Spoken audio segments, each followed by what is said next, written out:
नमस्कार, मैं हूं रिजवान अहमद सिद्दीकी। आप देखना शुरू कर चुके हैं सबकी खबर। लगता है कि देश के शिक्षा मंत्री धर्मेंद्र प्रधान 24 घंटे के मेहमान हैं, इसलिए कि जो शर्तें रखी गई हैं उसमें उनका इस्तीफा सबसे ऊपर है। आज पहले दौर की चर्चा हो गई है, सरकार बैकफुट पर है और ये आंदोलन देश की सीमाओं से विदेश तक पहुंच गया है। हर जगह सरकार कटघरे में है, सरकार से सवाल पूछे जा रहे हैं और इससे देश के प्रधानमंत्री नरेंद्र मोदी की छवि पर एक गहरा असर पड़ा है। बैकफुट पर आने की स्थिति यह है कि रात में देर रात प्रधानमंत्री ने सामने कैमरा करके फ्रंट कैमरे से एक बयान रिकॉर्ड किया और जिसे जारी किया गया। प्रधानमंत्री अपनी इमेज को लेकर बहुत सावधान रहते हैं। वो कैमरे के सामने किसी को आने भी नहीं देते हैं जिस तरह की चर्चा होती है, और वो किसी भी तरह की जोखिम नहीं लेते हैं और जो कुछ कहते हैं सोच समझ कर कहते हैं। टेक रीटेक भी होता है और टीपी का भी बड़ा जिक्र होता है, लेकिन कल प्रधानमंत्री ने जिस अंदाज में वो बयान दिया है उससे लगता है कि देश की जो तरुणाई है, जो छात्र हैं, उनका दबाव कुछ ज़्यादा ही पड़ गया है। क्या शर्तें रखी गई हैं? आज पहली मीटिंग हो गई है पहले दौर की, उसमें क्या शर्तें रखी गई हैं, क्या चर्चा है और उसके क्या असर होने वाले हैं, आइए रविंद्र जैन साहब से समझते हैं। रविंद्र भाई, आपका बहुत बहुत स्वागत। बहुत बहुत धन्यवाद। क्या पहले दौर की बैठक हो गई है, सरकार को जिस तरह से आंदोलनकारियों ने कहा कि हम एक ऐसी जगह पे बैठना चाहते हैं, ना आपकी जगह हो, ना आप यहाँ जंतर मंतर नहीं आना चाहते, मत आइए, ऐसी जगह में बैठना चाहते हैं, और अंततः सरकार ने वो मान ली और चर्चा भी शुरू हो।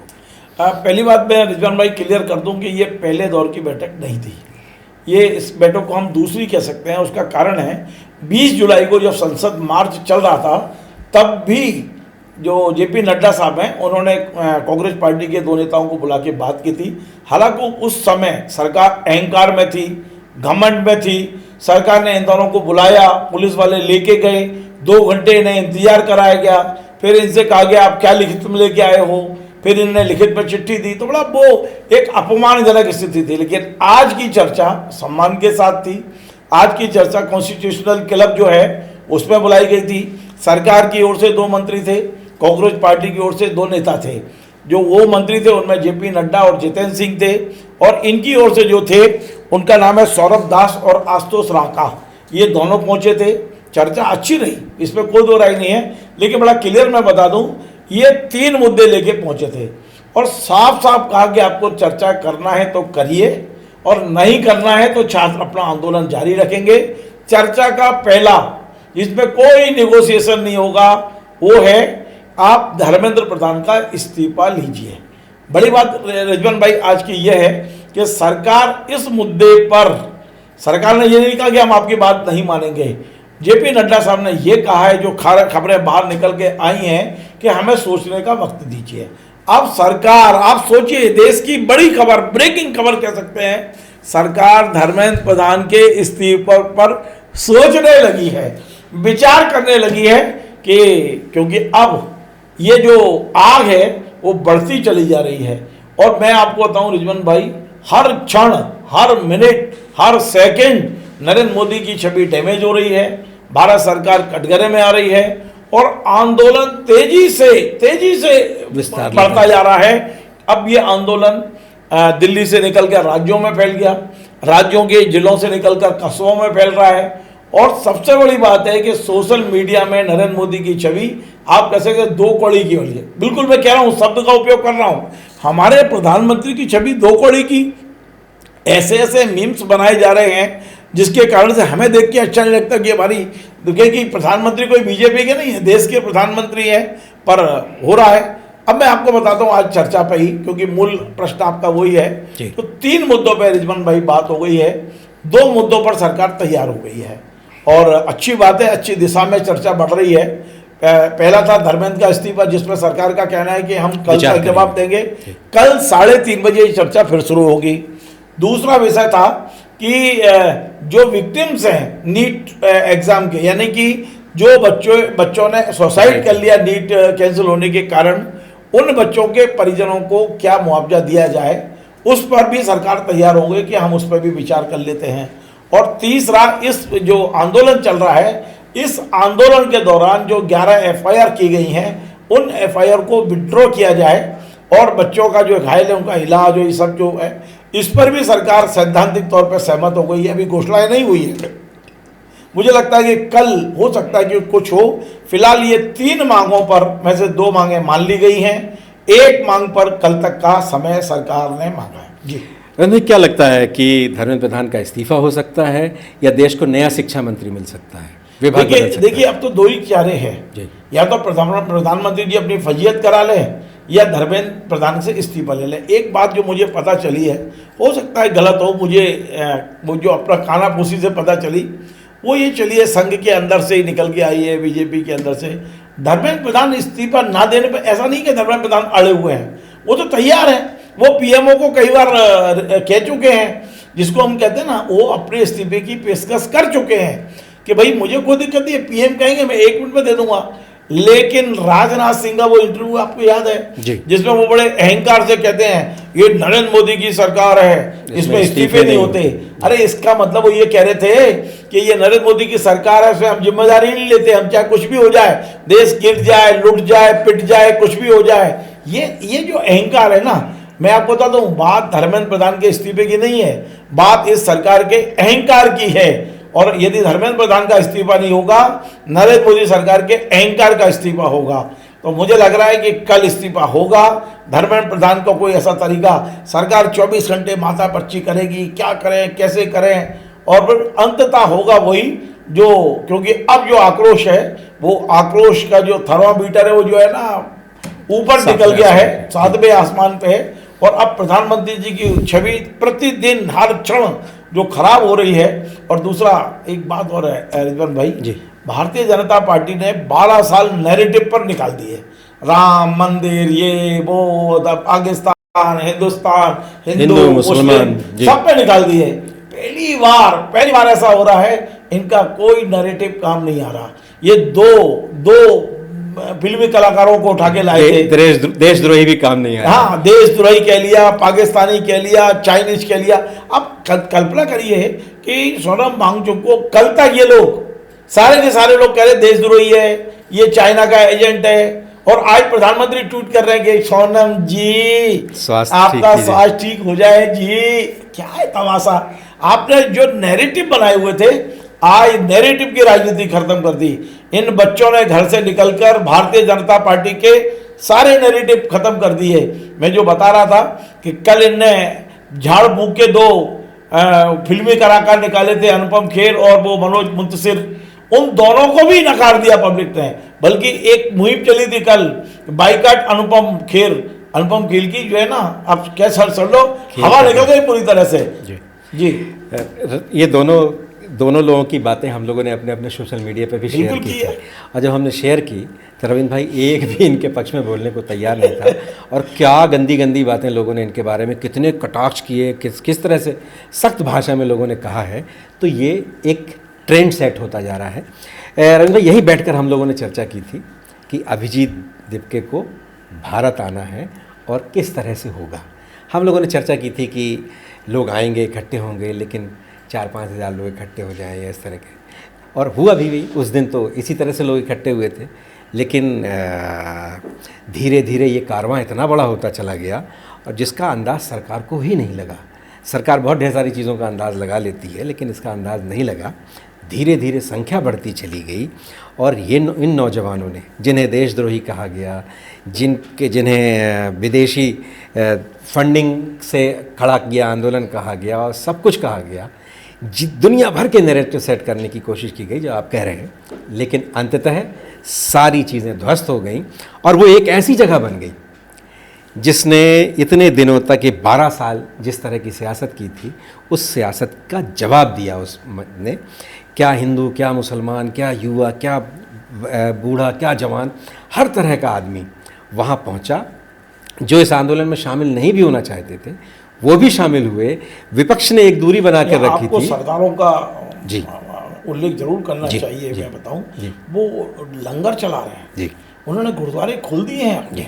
और आज अभी खबर आ रही है कि जो निहंग है ना, निहंग तलवारें लेकर आज पहुंच गए हैं। उन्होंने कहा देखते हैं बच्चों पर कौन हमला करता है। जी, जज्बाती हो, मैं भी जज्बाती हो रहा हूँ रविंद्र भाई इस बात को सुन के। आज ये खबरें आ रही हैं कि कई पुलिस वाले इस्तीफे लेके पहुंच गए हैं। कई सेना में काम करने वाले लोग जो सेना में हैं वो जाकर वहाँ बैठ गए हैं लोगों ने। चलिए अपन एक काम करते हैं, आज मैं अभी आपने जो सेना की कहा है जी। एक मतलब सबसे बड़ा जो वीर चक्र है ना वो प्राप्त करने वाले छाती पर लगाकर जो पहुंचे हैं सज्जन, एक वीडियो मेरे पास है वो मैं दिखवा देता हूं पहले अपने दर्शकों को। देखिए क्या है, देश ऐसे चौराहे पर आकर खड़ा हो गया है जहां पर वो भी और एक राजस्थान के जो डीजी रहे हैं, लंबे समय तक जो डीजी रहे हैं, वो भी जूझ रहे हैं वहाँ पुलिस कर्मियों से जाके उन युवाओं के लिए। तो गजब नज़ारा है वहाँ। आप ये कह सकते हैं कि 1975 के बाद जेपी आंदोलन के बाद पहली बार लग रहा है कि देश खड़ा हो गया है। नेता नहीं है इसमें, जेपी नहीं है इसमें, अभिजीत भी नहीं है, मैं आपको बताऊं इसमें, सोनम भी नहीं है इसमें, युवा तरुणाई है।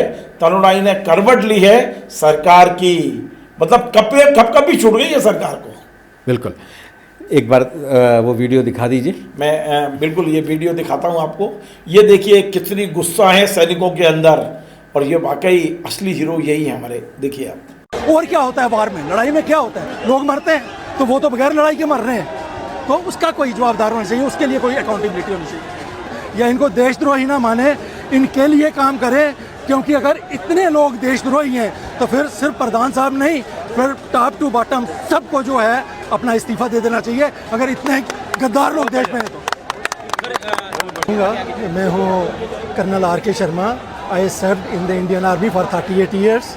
I fought Kargil war, I fought in Kashmir, I fought in Northeast, and I served under UN flag in Africa, Congo also. So here, it is a cause, it is a concern from my, this पोशाक you can see कि मैं किसी party विशेष से ताल्लुक़ नहीं रखता हूँ। मैं एक सोल्जर हूँ और मैंने 38 years अपने देश के लोगों की रक्षा करने के लिए फ्रंट लाइन पे खड़ा रहा हूँ। और आज भी मेरा ये दायित्व बन रहा है कि अगर हमारे बच्चे सुसाइड कर रहे हैं, पेपर लीक हो रहे हैं, उनका फ्यूचर जो है वो ख़राब हो रहा है, तो उनके लिए भी आके हम अपनी आवाज़ बुलंद करें। मैं ये भी कहना चाहूँगा कि हमारे एजुकेशन मिनिस्टर को इमीडिएटली पहले लीक पे इस्तीफ़ा दे देना चाहिए था, उसको 100 लीक का वेट नहीं करना चाहिए था। मैं आपको ये बताना चाहता हूँ कि जिस स्पीड में ये पेपर लीक हुए हैं, लीक पे लीक, लीक पे लीक, लीक पे लीक, ठीक है, इस स्पीड में हमारी आर्मी में मशीन गन भी फायर नहीं करती है जिस स्पीड के साथ ये सब कुछ हुआ है। और उसके बाद अकाउंटेबिलिटी ज़रूर है। पर प्रधान साहब को सिर्फ इस्तीफ़ा नहीं देना चाहिए था, उनको हर जो फैमिली थी जिनके बच्चों ने अपनी जान दी है, उनके घरों में जाके माफ़ी मांगनी चाहिए थी कि बिकॉज ऑफ माई फेलियर आपके बच्चों को जान देनी पड़ी है, इनका भविष्य खराब हुआ। सारे अपने बच्चे हैं, ये सारे लोग हैं, इनके लिए मैंने गोलियां खाई हैं, मैं बम्बू का शिकार हुआ हूँ, बहुत जगह मेरे पूरे शरीर में इंजरीज हैं, लेकिन वो इंजरीज अगर उस टाइम पे मैं आपकी रक्षा के लिए कर रहा था, तो आज की डेट में विद इन कंट्री, आज की डेट में हमारे को बाहर से कहीं से कोई थ्रेट नहीं है, हमारे को विद इन थ्रेट है कि हमारा यूथ जो है वो ज़ाया हो रहा है। और क्या होता है वार में, लड़ाई में क्या होता है, लोग मरते हैं, तो वो तो बगैर लड़ाई के मर रहे हैं। तो आपने देख लिया रिजवान भाई कितना शानदार तरीके से बोल रहे हैं, और गुस्सा देखिए इनकी, इस उम्र में बाकायदा सारे मेडल लगाकर वो जंतर मंतर पर पहुंचे हैं। जी, वो जज्बात उनके जो हैं वो आज भी बच्चों के साथ, और ये हमारा भविष्य है। हम हमेशा बात करते रहे रविंद्र भाई कि हमारा भविष्य है, और अगर हम अपने भविष्य की चिंता नहीं करेंगे तो ये देश, इसकी जो साख है पूरी दुनिया में साख है, यहाँ के लोग पूरी दुनिया में जाकर काम कर रहे हैं और उन्होंने नाम कमाया है, हर देश की ज़रूरत बन गए हैं हम। लेकिन अगर हमारी शिक्षा का स्तर यही हो जाएगा, इसी स्तर पर हो जाएगा। आपको पता है राहुल गांधी ने एक बड़ा बयान दिया है जो मैंने पहली बार सुना है, पहले बोला है पता नहीं है। राहुल गांधी ने आज कहा है कि हमारे देश की शिक्षा व्यवस्था पर आरएसएस ने कब्जा कर लिया है और संघ के प्रचारक हैं वो अधिकांश जगह कुलपति बन गए हैं। हमने वो खबर अलग से चलाई भी है। तो मतलब कुल मिलाकर हमारा वाकई देश की शिक्षा व्यवस्था का तो कबाड़ा हो ही चुका है। अब वो संघ ने किया नहीं किया ये तो राजनीतिक आरोप है, मैं उसमें नहीं जाऊंगा, लेकिन छवि तो कहीं ना कहीं खराब हो ही रही है देश की। देखिए ये छवि जाहिर है शिक्षा व्यवस्था छिन्न भिन्न होती जा रही है। खासतौर से ये जो प्राइवेट यूनिवर्सिटीज़ बहुत ढेर सारी कुकुरमुत्ता की तरह उग गई हैं और उसमें सिर्फ डिग्रियां बेची जाती हैं, इस तरह के गंभीर आरोप लगते हैं। कुछ तो खबरें आपने भी बनाई हैं, लेकिन इन शिक्षा व्यवस्था का जो कबाड़े पे कबाड़ा किया जाता है, धर्मेंद्र प्रधान इन जिम्मेदारियों से बच नहीं सकते। राज्य सरकारें भी नहीं बच सकती हैं ऐसी जिम्मेदारियों से, लेकिन लगता है शायद युवा इसीलिए उसने करवट ली है हमारी तरुणाई ने, और बहुत जम के उसने अपना आक्रोश भी दिखाया है। हाँ, कुछ युवा जो हैं इस पर बात करेंगे रविंद्र भाई, लेकिन पहले जो एक मैं जिक्र कर रहा था कि सभी राजनीतिक दलों ने, खासतौर से विपक्ष ने बहुत हद तक इस आंदोलन को नज़रअंदाज किया था। लेकिन जिस दिन पिटाई हुई, जिस दिन बल प्रयोग हुआ, नए कमिश्नर साहब आए और उन्होंने जो नौसिखियापन दिखाया इस पूरे मामले में, उन्होंने सरकार को भी कटघरे में खड़ा करा दिया और पूरे विपक्ष को सड़क पर ला दिया, और एक माहौल ऐसा बन गया कि आंदोलन पूरे देश का हो गया, देश का पूरी दुनिया में इसकी चर्चा होने लगी। रविंद्र भाई, मीडिया बहुत प्रताड़ित हो रहा है इसमें। युवा जिस तरह से, युवा बहुत सी बातें कर रहा है, युवा जो आपस में बंद कमरे में करता था, कॉलेज कैंपस के इर्द गिर्द करता था। हमने भी पढ़ाई लिखाई की है, हम भी कभी कभी नॉनवेज बातें करते थे, नॉनवेज चुटकुले भी सुनाते थे आपस में। मैं उसे उचित नहीं मानता, लेकिन हम करते थे, आज भी युवा करता है। लेकिन अब तो कोई सैनिटरी पैड लेकर आ गया है, कोई कुछ लेकर आ गया है, कोई लिंग की बात करने लगा, न जाने किस किस तरह की बात कर रहा है। तो बहुत सा आक्रोश है, लेकिन अपने युवाओं को मुझे लगता है ये एक संदेश हम लोग देना भी चाहिए कि इस स्तर तक नहीं जाना चाहिए, बात मर्यादा में रहकर अगर वो करेंगे तो ज़्यादा बेहतर होगी। देखिए, ये आंदोलन है और ये बगैर नेता के आंदोलन है ये, और इस तरह की चीज़ों को रोकना बहुत मुश्किल है। लोगों में आक्रोश बहुत है। जैसे आपने एक पोस्टर देखा होगा, चाय बना चूतिया नहीं। तो अब चूतिया शब्द तो केवल मूर्ख बनाने के लिए होता है, इसमें कोई गलत वो नहीं है। तो ऐसे बहुत सारे पोस्टर बहुत अश्लील हैं। निश्चित तौर पे यदि बच्चे बच सकें तो अच्छी बात है, बचना चाहिए, हमें अश्लीलता से बचना चाहिए। लेकिन ये एक मूव है, मतलब एक तरह से मोह है, ये पूरा के पूरा एक भीड़ तंत्र है, और ये आंदोलन कहीं गलत दिशा में ना चला जाए, वरना बहुत नुकसान सरकार की जिम्मेदारी है, क्योंकि आईबी की जो रिपोर्ट्स हैं, और क्योंकि इसमें बड़ी हिंसा की, आपको पता है कल जहानाबाद में, बिहार में शाम को बिल्कुल आउट ऑफ कंट्रोल हुआ तो पुलिस को 30 राउंड गोली चलानी पड़ी थी बिहार में कई जगह। भगवान न करे दिल्ली में इस तरह की कोई घटना हो। आपने भी मीडिया की बात कही है रिजवान भाई, तो मुझे लगता है कि जिस तरह से देश की तरुणाई ने नेताओं को कब कब भी छुड़ा दी है, वैसे ही मीडिया की भी छुड़ा दी है। आज हालात दिल्ली में ये हैं कि किसी मेन स्ट्रीम मीडिया का माइक लेकर आप सड़क पर निकल के दिखा दो, उसके बाद आप सुरक्षित घर पहुंचोगे, कोई गारंटी नहीं है। लोग, कोई भी ठेले वाला ही पीट देगा आपको, ऑटो वाला पीट देगा। इतनी गुस्सा आखिर क्यों मीडिया के प्रति? आज देखिए, कल हमने चित्रा त्रिपाठी की खबर बनाई थी, आज वही चित्रा त्रिपाठी क्या कह रही हैं? कह रहा हमने 5 निर्णय लिए, हम बच्चों के साथ खड़े हैं। आज एपीपी न्यूज़ ने अपना पूरा की पूरा पॉलिसी बदली, यू टर्न लिया है, बिल्कुल बदली। अच्छी बात है, मैं बधाई देता हूँ, पूरे मैनेजमेंट को बधाई देता हूँ। आप जनता के साथ खड़े हुई है, आपकी पहली प्राथमिकता जनता है, आपका दर्शक पहले प्राथमिकता है। और आज हमें दिख रहा है कि अब ये लोग पलट रहे हैं। अब लग रहा है कि कुछ पत्रकारिता, अब ये 2-4 दिन होगी या 10 दिन होगी या हमेशा होगी, मुझे नहीं पता है, लेकिन रविंद्र भाई, पब्लिक ने ठीक कर दिया। हम गोदी मीडिया और नकारात्मक मीडिया, दो तरह की हम बात कर रहे थे। इन मेन स्ट्रीम मीडिया में भी इस तरह का व्यवहार है। चित्रा त्रिपाठी बिल्कुल प्रो गवर्नमेंट वो करती हैं, और वहीं जो संजीव चौधरी हैं वो संदीप चौधरी क्या है, वो अपना अलग प्रोग्राम बनाते हैं, और उनका प्रोग्राम बहुत, और चैनल एक ही है, एक ही चैनल है, एक ही चैनल में दो तरह की धाराएं हैं। तो ये सब चीज़ें भी अब क्या एजेंडा है, इस पर रहना पड़ेगा। इसलिए कि एजेंडा पब्लिक होना चाहिए, पब्लिक इंटरेस्ट होना चाहिए, देश होना चाहिए, और एजेंडा सरकारें नहीं। मैंने संदीप जी को सुना है, संदीप चौधरी जी को, और मैं कई बार उनको सुनता हूँ। दरअसल वो एक तरफा नहीं जाते हैं, हाँ, वो एक आंख खोल के जर्नलिज्म नहीं करते, सवाल दोनों से करते हैं। वो उनको लगता है कि कांग्रेस गलत कर रही है तो वो कांग्रेस को कचरे में खड़ा करते हैं। लगता है बीजेपी सरकार तो करती है, लेकिन एक अलग तरह का जर्नलिज्म है। मुझे लगता है एपीपी न्यूज़ ने अपनी टीआरपी को बचाने के लिए संदीप जी को रखा है, ऐसा नहीं किया है। संदीप जी की बात को सुना जा रहा है। सबसे ज़्यादा यदि एबीपी न्यूज़ को टीआरपी मिलती है तो संदीप जी की खबरों पे मिलती है, और यही कारण है कि संदीप जी को हटाने की हिम्मत नहीं कर पा रहे, वरना सरकार का तो बहुत प्रेशर होगा उनके ऊपर। बिल्कुल, यही मीडिया का, अगर हम आगे एक जिक्र और कर लें मीडिया के जो हाल है रविंद्र भाई, सड़क पर गली गली लोगों पे नाराज़गी है उनके प्रति, और वो असुरक्षित भी हैं हमारे वो जो साथी हैं। लेकिन आज मैं एक वही जो एक अलग प्लेटफॉर्म है, उसमें एक चैनल है, मैं उसमें देख रहा था, तो उसने बहुत ढेर सारी खबरें मीडिया के नकारात्मक परिस्थितियों के बारे में खबर बनाई, और उसने एक विजुअल भोपाल का भी उन्होंने एक विजुअल का इस्तेमाल किया, जिसमें संसदीय कार्य मंत्री कैलाश विजयवर्गीय ने जो एक पार्टी दी थी, उसमें उन्होंने मिठाई भी खिलाई थी कुछ लोगों को, पत्रकारों को, पत्रकार उनके साथ भी बैठे हैं, तो उन्होंने उसको बड़ी नकारात्मक ढंग से पेश किया। तो क्या आपको लगता है कि आप क्या, अगर हम सरकार के बारे में खबर बनाते हैं, पक्ष में ही बनाते हैं विपक्ष में ही बनाते हैं, तो क्या हमें अब सरकार के लोगों से मिलना जुलना ही बंद कर देना चाहिए? ये छोटे सोच का नमूना है, वरना मैं 40 साल से मध्य प्रदेश में देख रहा था, विधानसभा में सुंदरलाल पटवारी, अर्जुन सिंह में जो तीखी नोकझोंक होती थी ना, हम कल्पना नहीं कर सकते कि ये दोबारा मिलेंगे आपस में, लेकिन शाम को खाना खाते थे साथ में बैठ के, तो इसमें क्या बुराई है? अब आप उन फोटोओं को डाल के ये कह दो कि यार इनकी मिली भगत है, ये विधानसभा में नाटक करते हैं। नहीं, देखिए, विधानसभा में वो प्रतिपक्ष हैं, लेकिन शाम को बैठ के वो मित्र भी हो सकते हैं। यदि मान लीजिए मैं पत्रकारिता कर रहा हूँ और कैलाश जी मुझे मिल जाते हैं, मैं आपको बताऊँ, जिस कार्यक्रम की आप बात कर रहे हैं वहाँ नरेंद्र सिंह जी तोमर बैठे थे और मैंने सार्वजनिक रूप से उनके पैर छुए थे। हम दोनों थे, हम दोनों एक साथ बैठे थे। कारण उसका देखिए आप, मैं पत्रकार बन गया, लेकिन मैंने तो अपने बचपन में जब होश संभाला है तो अपने पिताजी के साथ नरेंद्र सिंह जी को देखा, तोमर साहब को, मैं उनको बचपन से चाचा बोलता हूँ, बचपन से।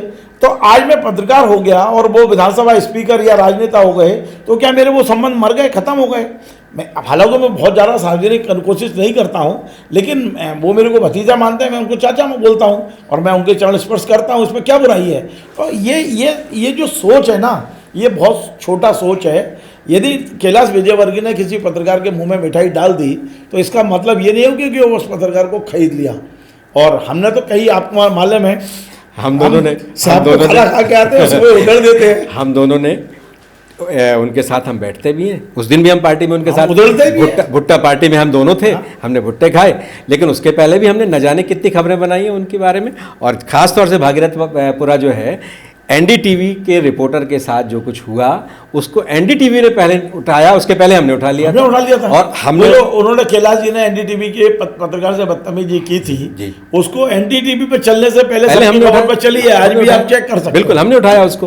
तो ये रिश्ते, व्यक्तिगत रिश्ते अलग हैं, काम अपनी जगह है और रिश्ते अपनी जगह हैं, और हमारी जिम्मेदारी तो यही है कि हम अपने काम के साथ ईमानदार रहें और रिश्तों के साथ भी। लेकिन आज एक और महत्वपूर्ण विषय है इसमें सोनम वांगचुक, अगर हमने चर्चा नहीं की तो वो रह जाएगा। रात में उन्होंने देर रात, आधी रात में, तकरीबन 1:45 बजे के आसपास उन्होंने, सोनम जी के बारे में एक बड़ी खबर आ रही है जी। बड़ी खबर ये आ रही है कि वो केवल उनका फास्ट नहीं तोड़वाया, जूस नहीं पिलाया, उनको भगवा दुपट्टा भी पहनाया है। अब इसके क्या अर्थ है मुझे नहीं पता है, लेकिन वो फोटो भी बाजार में आया है कि जेपी नड्डा साहब ने सिर्फ जूस नहीं पिलाया है, सोनम जी को एक भगवा दुपट्टा पहना। हालांकि दुपट्टा आजकल एआई का जमाना है, पता नहीं क्या होता है, वो भी ये भी हो सकता है। लेकिन आज योगेंद्र यादव जी का मैंने सोनम वांगचुक को रह जाएगा नहीं, उसी पे मैं इसमें सोनम पे ही उनका वीडियो। एक मेरा सवाल है कि जिसको चाइना का एजेंट, पाकिस्तान का एजेंट कहते रहे और फिर अचानक उससे ऐसी गलवैयाँ, ये कैसी सियासत में हम आ गए? देखिए, इस समय सरकार डरी हुई है, कपी हुई है, घबराई हुई है और इस समय कुछ भी कर सकती है। अभी तो यदि मान लो उनका पाकिस्तान के प्रधानमंत्री के भी पैर छूने हैं तो इस समय तो उनको केवल सरकार बचाने से मतलब है, कोई मतलब नहीं है। अब देखो, जिनको वो चाइना का एजेंट कहते थे, उसके लिए प्रधानमंत्री जी का ट्वीट देख रहे हो, सोनम जी आप ठीक हो जाओ जी, जल्द अपना वजन प्राप्त कर लें फिर से। हाँ, फिर से आप डॉक्टरों की सलाह पर चलो जी, ये कर। तो अभी तो केवल सरकार बचाओ, कैसे भी अपनी इज्जत बचाओ। अब योगेंद्र यादव के बारे में कुछ कह रहे हैं? योगेंद्र जी ने जरूर सोनम को लेके कहा है कि इससे मैं खुश हूँ कि उनका वो टूट गया है, मैं इससे भी खुश हूँ। लेकिन उनके वीडियो में लास्ट में आ गया है कि आपने जो शर्तें रखी हैं वो सरकार ही तय करेगी। तो मुझे ऐसा लग रहा है कि इस आंदोलन में जो सरकार चाहती थी कि हम आपस में करवा दें, तो योगेंद्र यादव के वीडियो से लग रहा है कि अब वो सोनम से खुश नहीं है, सोनम की नीति से खुश नहीं है। जिस तरह से उन्होंने सरकार के मंत्रियों के हाथ से जूस पिया, वो चाहते तो अपनी टीम के अभिजीत को बुला के भी जूस पी के तोड़ सकते थे। तो मुझे लग रहा है कि एक लाइन जो सरकार चाहती थी उस पर सफल हो गई है। सोनम और योगेंद्र के बीच में तो मुझे खाई आज दिखी है उस वीडियो को सुनने के बाद। तो अब क्या लग रहा है रविंद्र भाई, आखिरी सवाल है आपसे कि अब क्या लग रहा है कि राम मंदिर का मुद्दा था, बड़ा चर्चा में था, फिर ये मुद्दा बहुत चर्चा में हो गया, इन सब के पीछे आप, इन सारी चीज़ों के पीछे आप किस तरह की सियासत देखते हैं? देखिए, मैं बहुत काल्पनिक बात कर रहा हूँ और इसको बिल्कुल हकीकत मत मानिए। सच्चाई से हो सकता है दूर हो, ये सब काल्पनिक बात मैं कर रहा हूँ, मैं कह भी देता हूँ कि ये काल्पनिक बात है। जब राम मंदिर चंदा चोरी का मुद्दा उठा था मीडिया में, तो मुझे कुछ लोगों ने बताया कि ये बीजेपी करा रही है। तो मैंने पूछा क्यों करा रही है? बोले ये बीजेपी के बड़े नेताओं की पूरी रणनीति के तहत उठ रहा है। मुझे भी आश्चर्य हुआ था कि जो मीडिया नरेंद्र मोदी जी की जेब में है, जिसको वो इशारा करते हैं तो वो मार्क पास्ट करने लगता है, वो मीडिया भी राम मंदिर चंदे को लेकर बहुत आक्रामक थी। तो मुझे बताया कि ये नरेंद्र मोदी संघ पर एक दबाव बनाने के लिए कर रहे हैं। तो मैंने कहा हो सकता है कर रहे हों, और अब अचानक पलटी मार गई, जैसे रोटी पलट जाती है ना। अब ये आ गया छात्र आंदोलन। हालांकि घटना पहले हो चुकी थी, चंदा चोरी से पहले हो गया था ये मामला, लेकिन अचानक रोटी पलटी। तो क्या ऐसा संभव नहीं है कि आपने संघ पे हमला बोला क्योंकि ट्रस्ट संघ का है, बदनामी संघ की हुई, बदनाम संघ के प्रचारक हुए, तो ऐसा तो नहीं है कि संघ ने रोटी पलट दी हो, अब नरेंद्र मोदी जी कप रहे हैं, तो ऐसा तो नहीं है इसके पीछे किसी और का हाथ हो। हालांकि मैं फिर बार बार बोल रहा हूँ, मतलब आप ये कह रहे हैं कि जैसा अन्ना आंदोलन के पीछे ये चर्चा थी कि संघ है, इस आंदोलन के पीछे भी आप मान रहे हैं कि जिस तरह राम मंदिर पे संघ को बदनाम किया गया, आज नरेंद्र मोदी जी कप रहे हैं इस समय।